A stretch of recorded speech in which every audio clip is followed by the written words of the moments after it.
Hi, I'm Phil from BBC Learning English. Today, I'm going to tell you the difference between even though and even if.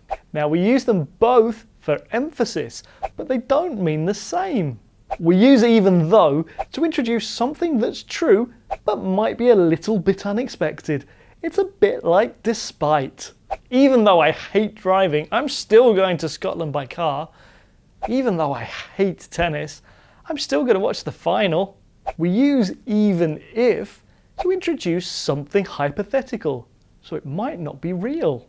Even if it's sunny when we're in Scotland, I'm not going swimming.